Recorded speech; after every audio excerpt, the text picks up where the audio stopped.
வணக்கம் நண்பர்களே, இது உங்கள் மணிகண்டன் காமராஜ் உலகம். மருந்துவாழ் மலை.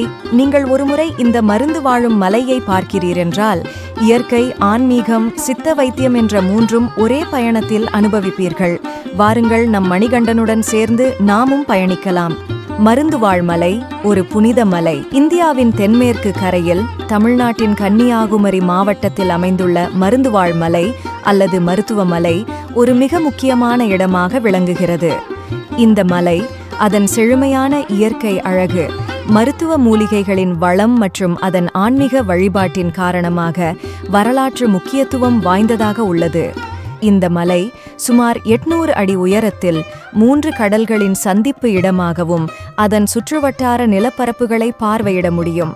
மருத்துவ பாரம்பரியம் மற்றும் இயற்கை வளங்கள் மருந்துவாழ் மலை என்ற பெயர். இந்த மலை உள்ளத்தில் பல மருத்துவ மூலிகைகள் வளமாக பயிரிடப்பட்டிருப்பதை குறிக்கிறது. இது ஆயுர்வேதம் மற்றும் சித்த மருத்துவம் போன்ற பாரம்பரிய மருத்துவ முறைகளில் பரவலாக பயன்படுத்தப்படும் மூலிகைகளுக்கு வழிகாட்டியாகிறது.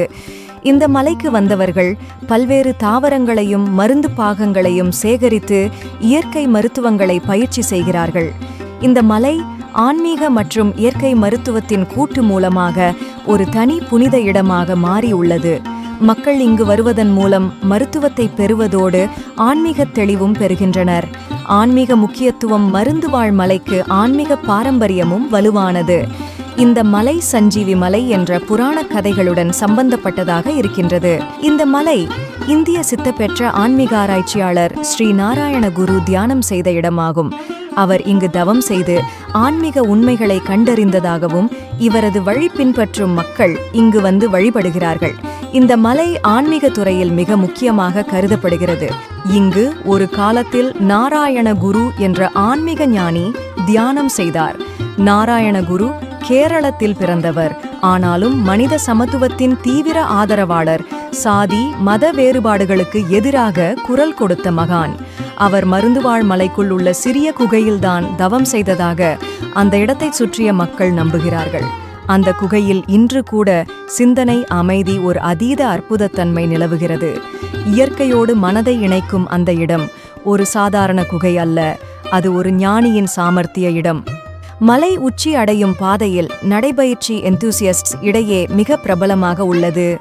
இங்கு நடக்கும் பயணம் வண்ணவெள்ளியான காடுகள், இயற்கையின் அழகு மற்றும் ஆன்மீக சாந்தி ஆகியவற்றுடன் பயணிகள் சந்திக்கின்றனர்.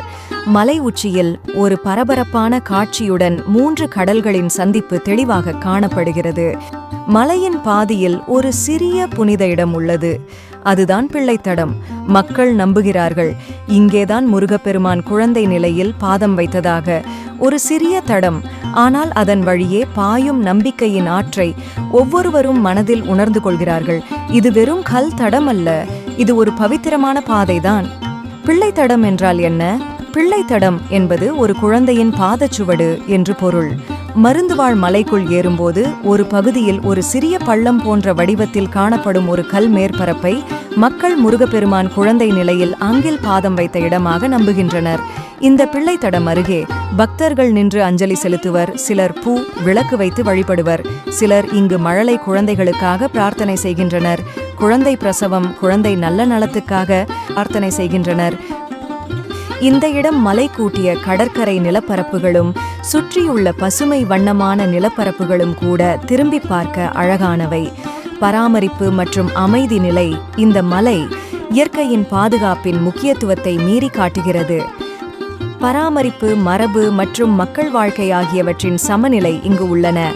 மருந்து மூலிகைகள், செழுமையான காடுகள் மற்றும் வெவ்வேறு தாவரங்கள் அனைத்தும் இந்த மலைக்கு உயிரணுக்காக விளக்கமாக விளங்குகின்றன.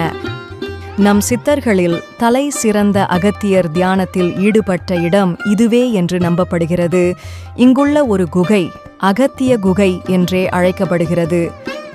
மருந்துவாழ் மலை ஒரு இயற்கையின் அற்புதம், ஆன்மீகத்தின் உயர்வு மற்றும் மரபின் நிலையான துணையாய் திகழ்கிறது.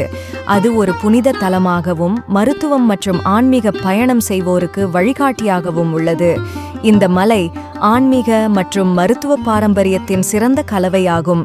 மக்கள் இங்கு வருவதன் மூலம் உடல், மனம் மற்றும் ஆன்மா அனைத்திலும் சுகாதாரத்தை பெற முடியும். நண்பர்களே, நான் உங்கள் பணி இன்று நாம் பயணித்துக் கொண்டிருப்பது ஒரு சாதாரண மலை அல்ல, இது ஒரு மர்மம் சூழ்ந்த மலை. இது ஒரு மூலிகை களஞ்சியம். இதுதான் மருந்துவாழ் மலை. தமிழ்நாட்டின் தெற்கு பகுதியில் கன்னியாகுமரிக்கு அருகே அமைந்துள்ள பசுமை நிரம்பிய இந்த மலை சஞ்சீவி மலை வின் ஓர் அடையாளமாக கருதப்படுகிறது.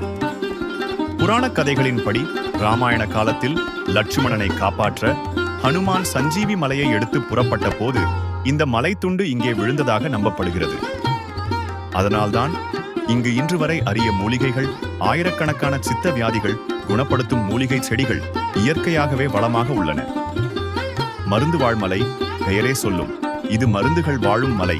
இங்கு சுமார் 600க்கும் மேற்பட்ட அரிய தாவரங்கள் உள்ளன.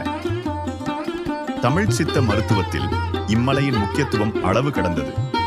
மேலும் இந்த மலை ஆன்மீகத்திலும் முக்கிய இடம் வகிக்கிறது. நம் சித்தர்களில் ஒருவர் அகத்தியர் இங்கு தவம் இருந்ததாகவும் ஒரு சித்த குகை இங்கிருப்பதாகவும் பழம்பெருமை கூறுகிறது. மலை உச்சியில் ஒரு சிறிய சிவன் கோயிலும் அமைந்துள்ளது. ஆண்டுதோறும் கார்த்திகை தீப திருவிழாவில் மகா தீபம் ஏற்றப்படும் அந்த தருணம் இயற்கையோடு ஆன்மீகம் கலந்து வரும் மகத்தான அனுபவம். மருந்துவாழ் மலை இது ஒரு பயணம் மட்டுமல்ல, இது ஒரு அனுபவம். இது ஒரு ஆழ்ந்த உணர்வு.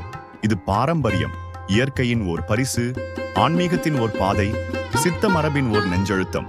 இதுதான் மருந்துவாழ் மலை.